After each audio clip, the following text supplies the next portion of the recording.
Neste vídeo, você vai aprender a configurar o H2 Database em menos de 5 minutos.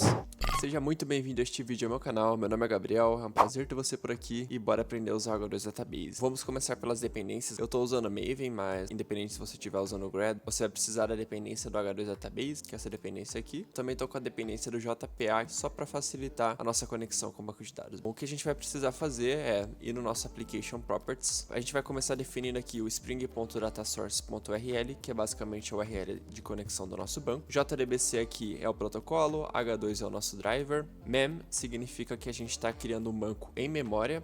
O H2 ele é um banco em memória, dá sim para persistir dados, eu vou ensinar mais para frente isso. TimePunchdB aqui é o nome que eu dei para o meu banco de dados, você pode chamar aí do que você quiser. A gente vai precisar também definir o nosso datasource.username, eu coloquei admin, uma password, tá? A senha eu coloquei 123. A gente vai precisar do driver, o driver do H2 é esse, org.h2.driver, com D maiúsculo, e o nosso datasource platform, que é H2. A gente vai precisar definir o dialeto, porque eu estou usando o JPA, e o JPA aqui para conexão ele pede um dialeto, então é o dialeto do H2. E a gente também tem esse cara aqui, ó, JPA Defer Data Source Initialization. O que esse carinha aqui faz? No Spring Boot, a gente pode inicializar o banco de dados com alguns arquivos. Então, se você reparar aqui, ó, Resources, eu criei um data.sql. É um script que eu vou rodar quando a nossa aplicação executar. Então, eu tô falando que eu vou inserir dentro da tabela usuários o Gabriel. Só que tem um problema que é bem clássico, que é basicamente se o meu script tentar rodar antes da minha aplicação iniciar. Porque o que acontece? Eu tenho aqui o nosso usuário. O nosso usuário, eu anotei ele como uma entidade. Isso aqui é uma anotação para falar que essa classe é uma entidade do JPA. E aqui eu tô falando só qual que é a nossa tabela. Basicamente, o Hibernate, o que ele vai fazer? Quando a gente iniciar a aplicação, ele vai construir uma tabela de usuários com base nessa entidade que eu tenho aqui. Se o meu script de inserção em usuários rodar antes de eu ter a tabela, ele vai dar erro. E é exatamente o que esse cara aqui faz. Então, se ele tiver em falso, o que eu tô falando assim? Pode executar aí. E aí, na execução, o que vai acontecer? O script vai rodar mais rápido do que a aplicação. Ó, a gente tomou um erro aqui. Ele falou, ó, que a tabela usuário não foi encontrada. Quando ele tentou inserir em usuário o Gabriel. Ou seja, o script rodou antes da nossa aplicação. E quem constrói a nossa tabela é a nossa aplicação. Então, se eu colocar aqui true agora nesse defer, vai funcionar. Porque o que ele tá falando aqui? Ele tá falando assim, Spring, primeiro sobe o contexto, sobe o nosso projeto. E aí, quando estiver ok, você executa o nosso script. E aí vai funcionar, ó. Vou pausar aqui a aplicação, vamos continuar. Aqui eu tô definindo o nosso console do H2. Então, spring.h2.console enables true para a gente ativar o console. E aqui é basicamente o path. Eu vou querer desse console aqui. Vou mostrar para vocês. Vai subir aqui o nosso projeto. Se vocês repararem, ó, quando o nosso projeto subir, aqui na direita, ele já vai mostrar pra gente. Ele vai mostrar que o H2 console está disponível no H2/console, que é o que a gente colocou aqui. Ele está disponível nessa URL, que é o que a gente definiu aqui em cima. E eu tô na porta 8080. Então vamos ver isso aqui funcionar. Bom, então se eu acessar aqui o nosso localhost 8080/H2 console que eu coloquei lá, tá aqui, ó, o nosso console do H2. A URL é aquela mesma que a gente definiu lá. Então JDBC H2, banco em memória e o nome do nosso banco de dados. O nosso username aqui, admin, e a nossa senha no caso aqui é 123. Então eu vou colocar aqui 123. E a gente se conectou aqui no nosso banco de dados. Ah, outra coisa, vamos ver se aquele script SQL funcionou. Então vocês lembram que eu tenho aqui, né, um data.sql dentro de resources. E aqui eu estou inserindo dentro de usuários o Gabriel. Então se a gente vier aqui, ó, perceba que eu tenho a tabela usuário, já foi criado, o JPA, o Hibernate faz isso ali na minha aplicação. Só que essa inserção do Gabriel, vamos ver se ela funcionou. Funcionou. Tá, Gabriel aqui, ó. Então esse script ele já rodou quando a nossa aplicação roda também. Ah, Gabriel, e se eu quiser mudar esse data.sql, eu não quiser esse cara aqui, eu quiser uma pastinha igual você tem aqui, ó, db e data.sql.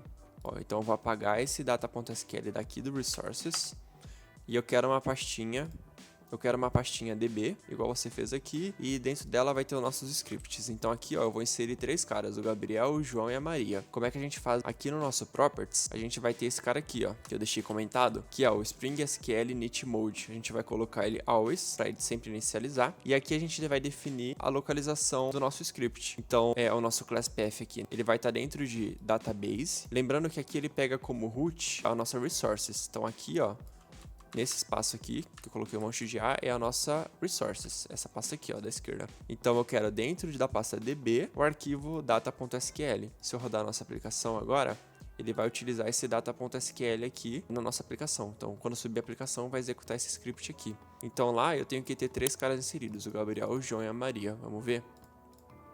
Eu vou dar um F5 aqui, ó. Lembrando, como o banco é em memória, sempre que a gente rodar a aplicação de novo, o banco vai morrer e vai subir. Então, vou colocar assim aqui de novo. Vou dar um Select de usuários.